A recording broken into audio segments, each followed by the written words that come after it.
This is it. You're here. You made it. 8:30. Come on. You made it at 8:30 today. First of 3 services. And I know it feels a little bit different, but maybe we're getting a little bit more used to it this week, and each week we will. And here's the thing. It's okay that it's different. It's not just, bad. It's just different, right?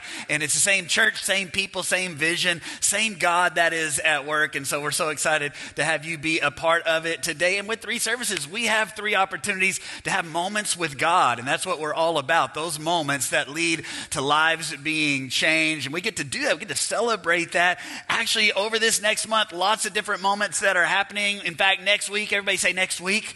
Next week, we're celebrating with people who are dedicating their children to the Lord. So let me just tell you, hey, if you are a parent here and you have children who have not been dedicated to the Lord, be sure and get them signed up. You can go by the Next Steps table and sign up for that so we can celebrate that with you next Sunday. And then right after that, the Sunday after that, we're going to celebrate with people who are going all in baptism. And what a great celebration that always is.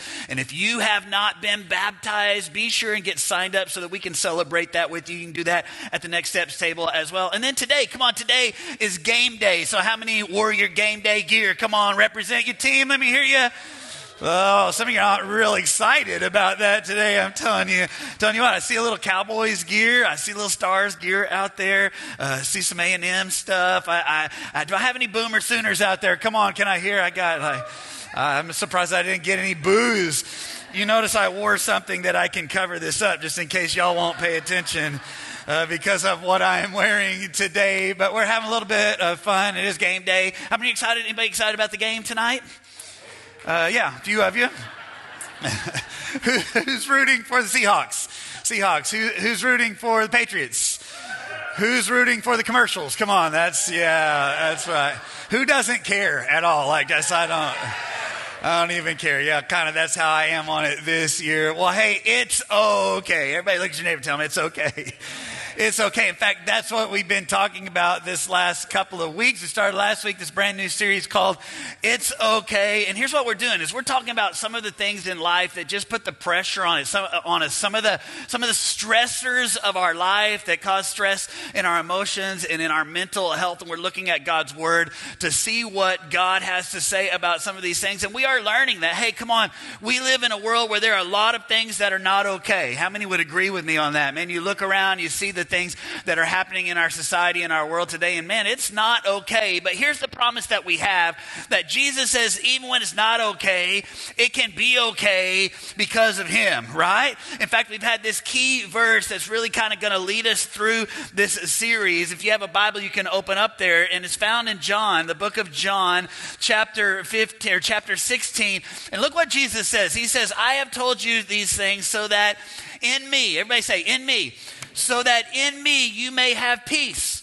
For in this world you will have trouble, but take heart, for I have overcome the world. Jesus says, hey, there's going to be times in this world when you're going to have trouble. There's going to be times when it's not okay, but even when it's not okay, in him it is okay, because there is peace that comes from him, that even when there's trouble in the world and even when it's in our world, we can take heart and we can have peace. He has told us these things so that we can have peace, that even when it's not okay, it's still okay because we got Jesus, right? And so what we're doing is we're talking about some of the things in our life that sometimes are not okay, and we're putting our focus on Jesus. In fact, last week we talked about how it's okay if you're not perfect, because he is, right? Come on. All of us strive to be perfect in some way. We'll never be perfect, but he is perfect, and he is perfecting us. What a powerful thought. If you missed that one, I'd say go back and check that out on the YouTube. Hey, this week, here's what we're going to do is we're going to talk about how it's okay that I'm not where I thought that I would be. So help me out all over the room today. Raise your hand. How many of you, maybe you have some dreams for your life? Raise your hand. Come on, all over. Yeah. Some dreams, some desires, some things that you want to accomplish, some places that you want to be. Maybe when you were a kid, you're like, man, this is what I dreamed that I would be. Or maybe you have some desires for your relationships or your marriage or your business, your finances or your career, whatever, right? All right, now, let me do a little follow-up to that. How many of you have already reached 100% of all of those dreams? Come on. Nobody's raising their hand. I don't know why nobody's raising their hand. I'll tell you why, is because every one of us can relate to this topic that we're going to talk about today. Because all of us have dreams and we have desires and we have expectations for where we would be in life. And yet sometimes we look at our life and we think, I'm not where I thought that I would be. In fact, one of the greatest stressors, I believe, in so many of our lives is this feeling that we're falling behind. That maybe I'm not where I need to be yet in my marriage. That this is not where I thought I would be in my career. That I'm not yet where I dreamed that I would be in my finances or my health or my spiritual life or all kinds of different areas of our life. This stresses us of I'm not where I thought I would be. Maybe I'm falling behind. And let me just tell you something. It's not just y'all. I feel it too sometimes. In fact, we've been here at the church. We planted the church almost 20 years ago. September, we're going to celebrate. Come on. That is awesome. But here's what I got to tell you. It's like over the 20 years, God has done amazing things. And I can think about where we started and I can think about where we are now. I can think about when we started in our living room with just a handful of us and where God has brought us. And it is incredible. And I love that. And I'm so thankful for that. But there are Monday mornings that I wake up and I think, but this is not as far along as I thought it would be. We're not where I dreamed it would be. There's still so much more. And maybe I'm falling behind. Maybe we're not there yet. And that weighs down on our lives so often. Not where I thought that I would be. And when I think about that, I think about this guy that we're going to talk about today, a guy named Paul. Now, Paul didn't actually start out as Paul. He started out as a guy named Saul. And Saul was a bad guy. He was a guy who went around persecuting and murdering Christians. But then Saul had a moment with God and it changed his life, right? He experienced God on the road to Damascus. He saw a blinding light and God called him and he began to actually do God's work. He began to go around from city to city preaching the gospel, starting churches and doing the Lord's work. But he had a dream in his heart that one day he would be able to go to Rome and one day he would preach the gospel to the people of Rome. But the problem was that things just kept getting in the way, that he never was able to actually get to Rome the way that he wanted to get to Rome to be a preacher until one day he did find himself on the way to Rome, but not as a preacher, but actually as a prisoner. See, he was thrown in prison for preaching the gospel and he appealed to Caesar. And so he was taken and he was put on a boat, on a ship on the way to Rome. And while he's on this ship, you can find this whole story in Acts chapter 28. While he's on this ship, he encounters this storm and the wind blows and the waves. And 2 weeks worth, they're out in just trying to fight through this storm until finally the boat that they're in starts to break up and they find themselves like out in the middle of, just hanging on to the boat until finally they're stranded onto this deserted island, the island of Malta. And then he gets to the island of Malta and he gets bit by a snake. I mean, come on. Here's this guy who has this dream to go to Rome, but he finds himself on this island, not exactly where he thought that he would be. And some of you, maybe you can kind of relate to that because you're like, man, it feels like I'm going through some storms. Feels like my life is shipwrecked. Feels like all of my dreams are snake bit. Come on, right? And I'm not where I wanted to be or where I thought that I would be in life. But that leads me to our key thought today. If you're taking notes, you ready? Write this down. Here's the key thought. It's okay if you're not where you thought you'd be because God has a way of getting you where he wants you. It's okay if you're not where you thought you would be because God will get you where he wants you to be. Come on, how many have found that to be true? That God has a way of getting us where he wants us. In fact, that leads me to my first thought, if you want to write this down today, and that is this, that God has a way of getting us where he wants us, but it might not be the way that you thought. God will get you where he wants you, but it might not go the way that you thought that it was going to go. And this is what we find in Paul's story in Acts chapter 27. Look what it says. It says, and there the officer found a ship from Alexandria that was going to Italy. So he put us on it. And we sailed slowly for many days, and we had a hard time reaching Cnidus because the wind was blowing against us, and we could not go any further. So we sailed by the south side of the island of Crete near Salmon. Now check out these words in this passage. The words that it just keeps saying stuff like we sailed slowly, or we had a hard time, or the wind was blowing against us, or we could not go any further. How many have ever felt like that in life? Like I'm trying to get to that dream, to that destination, to that thing that I want for my life, that I know God wants for my life, but it seems like I'm sailing so slowly. It seems like I'm having a hard time. It's like the wind is blowing against me and I can't seem to get where I'm wanting to go. And here's Paul, and he goes, man, we were trying to get to Rome. We were trying to get to Italy, but it was slow, and the wind was against us, and we ended up having to take a different route than we originally planned on taking. And here's what I want everybody to understand here this morning. Sometimes the course that we planned and the course that God plans are two different things. God will get you where he wants you, but it may not go according to your plan. It may not be the way that you thought that it was going to go. In fact, I'm reminded of what the proverb writer says in Proverbs chapter 16 and verse 9. He says, we make our plans, but what? But the Lord determines our steps. See, God will get you where he wants you, but it may not be the way that you thought that it would be. Notice number 2, God will get you where he wants you, but secondly, it might take longer. Everybody say, take longer. It may take longer than you thought. In fact, look at this in verse number 7. Acts 27, verse 7, it says, we sailed slowly for many days. Today, I want to set some of you free today, all right? I'm going to give you a principle that if you will get this principle this morning, it will change your life. It will set you completely free. You ready? I want you to, everybody lean in. I want you to write this down. You ready? Here we go. Everything takes longer than you think. Right? Come on, there's freedom in that.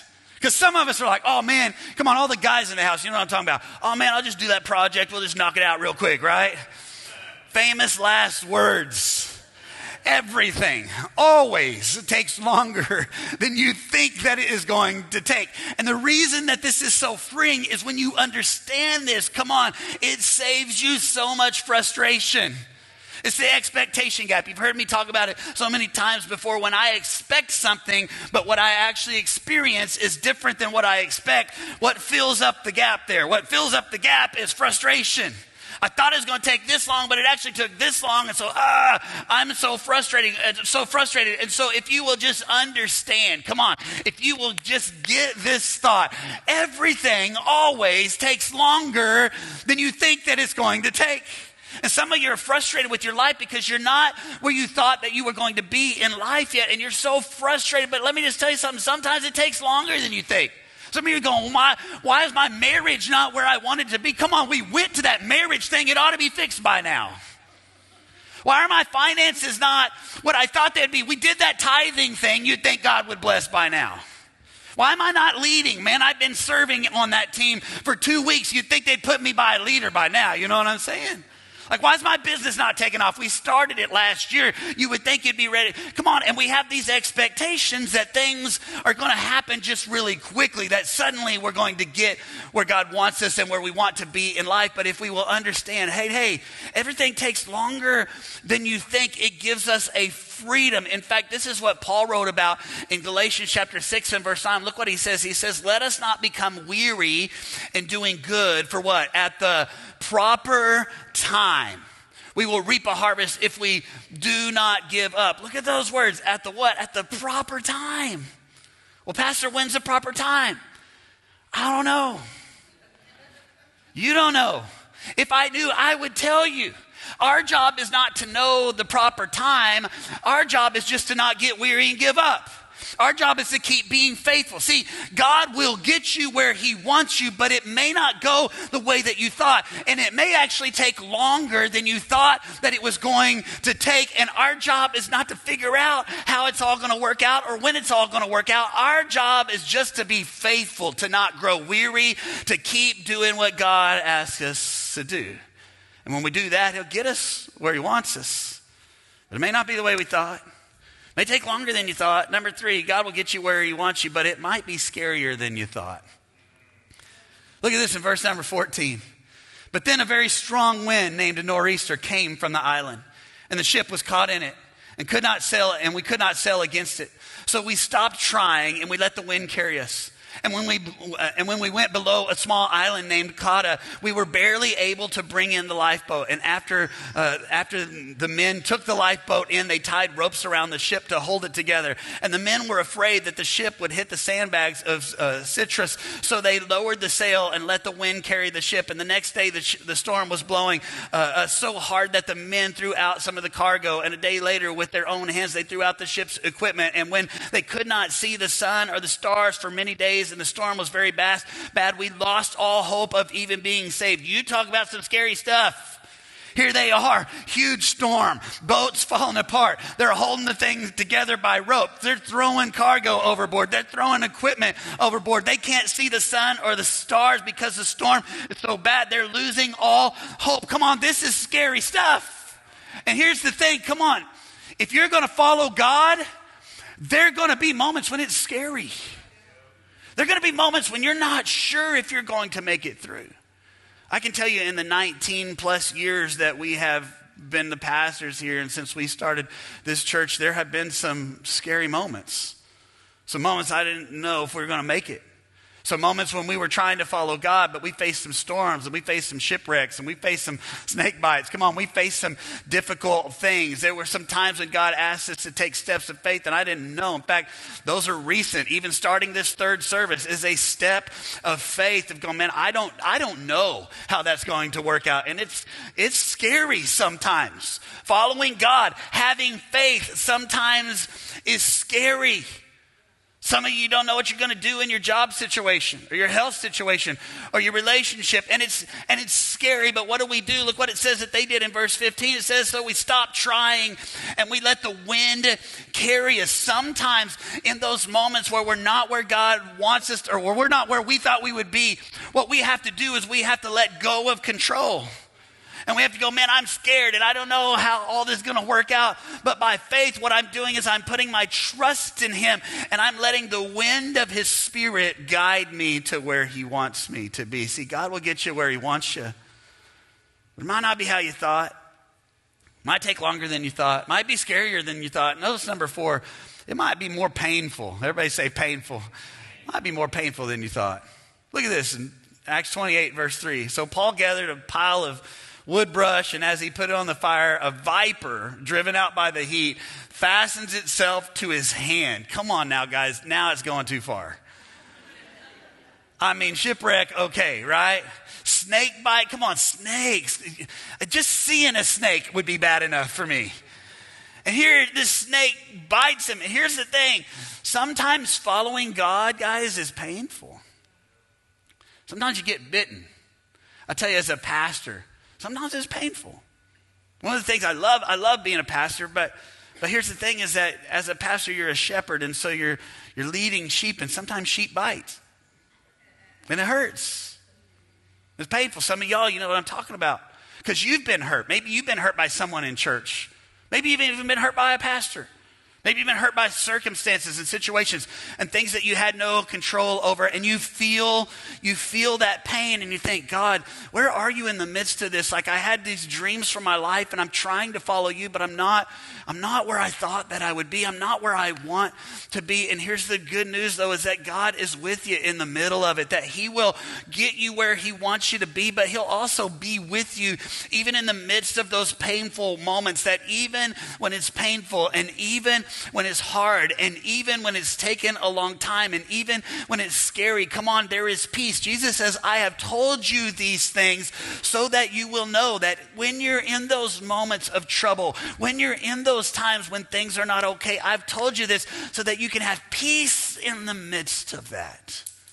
I'm sure Paul never dreamed that he would find himself on an island called Malta. He just wanted to go to Rome. He never thought he'd be a prisoner on a ship that was shipwrecked and find himself on Malta. And you can read that whole story in Acts 27 and 28, but that leads me to this thought, and that is this: some of you today, you might not be where you thought that you were going to be, but you might already be where God wants you right now and don't even know it. See, Paul never dreamed he'd find himself on an island called Malta, but that's exactly where God wanted him to be in that moment. In fact, I was reminded of this last week. that word Malta actually meant refuge. That's what the word means. So this is not where Paul wanted to be, but it's where God wanted him to be, a refuge, a place to prepare him for when he would get to where he wanted to be. And some of you need to understand that today, that maybe you're not there yet, but maybe where God has you right now is right where he wants you to be, because he is protecting you and he is preparing you and he is doing a work in your life even in this season right here and right now. So what do? You find yourself going, man, I'm not where I wanted to be. I'm not where I thought I would be. What do you do when you find yourself in that storm, when you find yourself in those moments? Well, let me just give you a couple things if you're taking notes. The first thing is this is what you do. You just stay in the boat. Look at what it says in verse number 30. So some of the sailors wanted to leave the ship, and they lowered the lifeboat, pretending that they were throwing more anchors from the front of the ship. But Paul told the officers and the soldiers, if these men do not stay in the ship, your lives cannot be saved. So the soldiers cut the ropes and let the lifeboats fall into the water. Check this out. When the journey gets hard, when you're not where you thought you were going to be, and things are not going the way you thought that they were going to go, sometimes the temptation is to jump ship. It's in those moments where you're like, man, I'm gonna quit on this God thing. Like, I give up on this church thing. Like, I was trying and God didn't do it the way that I wanted him to do. So I'm going to give up on the dream. I'm going to give up on my marriage. I'm going to give up on my friends. I'm going to give up on church or on God or on my calling or whatever. But here's the truth. In the storm is never the time to jump ship. When the storm is around you, that's the time to stay in the boat. If you jump ship, that's when you're surely going to drown, right? But if you stay in the boat, it doesn't mean that there won't be pain, and it doesn't mean there won't be struggle, and it doesn't mean there won't be delay, but at least you will have something to keep you afloat in the midst of the struggle that you're going through. The boat's the only thing keeping you afloat. Some of you came into this room today and you're going, man, I'm giving church, or I'm giving God, this is my last chance that I'm given, and then I'm done with this thing. Let me just tell you something. The worst thing that you can do, come on, is jump ship. It's the boat that's keeping you safe. It's the boat that's keeping you afloat. It's your relationship with God. It's the principles of his word. It's the church and the people around you that are holding you in the midst of the storm. So you may not be where you thought you were going to be or where you wanted to be, but you have a boat that will get you there if you just stay connected to Jesus and to his word and to his church. You stay in the boat. Everybody say it, stay in the boat. Number 2, here's what we do. We shake off the pain. What do you do in those moments? Well, look what it says in Acts 28, verse 4. Paul gathered a pile of sticks and was putting them on the fire, and when the poisonous snake came out because of the heat and bit him on the hand, but Paul shook the snake off into the fire and was not hurt. Guys, guess what? People are going to say stuff. Things are going to happen. There's going to be pain. There's going to be times when you get bit, times you get hurt. The player's going to play, and the hater's going to hate, but we're just going to what? Shake, shake, shake. Y'all knew I was going to do that joke. I couldn't resist.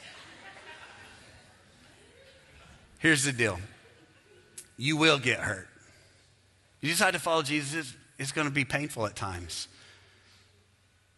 But you can't let the pain keep you from trusting in him. See, God will get you where he wants you to be, but only if you keep your heart right. In fact, I like what it says here in verse number 5. If you look at it in the New Living Translation, it says, and he was unharmed.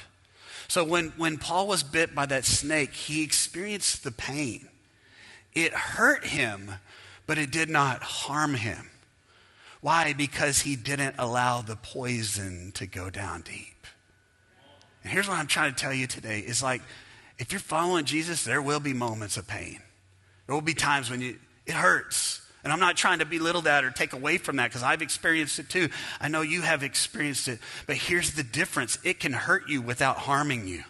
You can experience the pain, but you can let go of it, and you can give it to God before the poison begins to get inside of you and become a root of bitterness, right? So what do you do when you face the pain? Come on, you let it go. You give it to God. You forgive, and you let him do the work of healing in your life. You stay on the boat. You shake off the pain, but then notice number 3, you keep your joy. Everybody say, keep your joy. You keep your joy in the journey. Man, this was something that maybe Paul did better than anybody else. See, Paul's greatest dream was to go to Rome, preach the gospel. Paul did go to Rome. But he didn't go there as a preacher. He went there as a prisoner. I can imagine he dreamed of standing in that Colosseum with all those people being able to preach the gospel. And he did stand in that Colosseum. But he didn't stand there as a preacher preaching the gospel. He stood there as a prisoner standing trial. But even in that moment, he still was able to preach the gospel. And God got him there. And as a result of that moment, what happened? He was sentenced to be thrown into prison. And it was in that Roman prison that he wrote one of his most famous books, a book called Philippians. And you know what the subject of the book of Philippians is? The subject of the book of Philippians is joy. That there he was in the prison in Rome where he wanted to go, but not the way he thought that he was going to get there. But even in the middle of that, he experienced joy. In fact, look what he writes in Philippians chapter 4 and verse 11. He says, I've learned, from the prison he writes this, I have learned how to be content with whatever I have. I know how to live on almost nothing or with everything. For I've learned the secret of living in every situation, whether it's with a full stomach or an empty, with plenty or little. For I can do everything through Christ who gives me strength. We all know that last verse. Somebody will probably quote that at the Super Bowl tonight, but that's not really what it's about. It's not about winning a game or winning a race or what it's about having joy and contentment no matter the circumstance. That's what that verse is really all about. That verse is that, hey, I might not have gotten to where I really thought I was going to get in life, but God got me where he wanted me to, and he was with me through the entire journey. And so I have peace, and I have contentment, and I have joy no matter the circumstance. I can imagine as he was writing that, I just wonder if he was actually thinking of the words of Jesus, our text for this whole series, of Jesus saying to the disciples, in me there's peace. There will be times when there's difficulty in the world, times when you go through struggles, times when things don't meet your expectations, times when you end up maybe in a prison or whatever, but there's peace in the middle of that. You can take heart because I've already overcome it. It's okay even when it's not okay. Paul taught us that lesson. And some of us this morning, we need to learn that lesson. We need to learn that, hey, it's okay if you're not where you thought you would be in life. You're not falling behind. You're actually right where God wants you. And God will get you where he wants you to be. He'll get you there. And he'll be with you throughout the journey. It may not go the way you thought. It may take longer than you thought. It may be more scary and more painful than you thought. But if you'll stay in the boat, come on, if you'll stay connected to him and you'll stay connected to his body, and if you will not allow the pain to become poison in your heart, you can have peace and joy no matter the circumstances that you are facing, because it's okay because of Jesus. Thank you for joining us online today. Make sure and hit subscribe to this channel and hit the bell for more notifications. We can't wait to engage with you this week.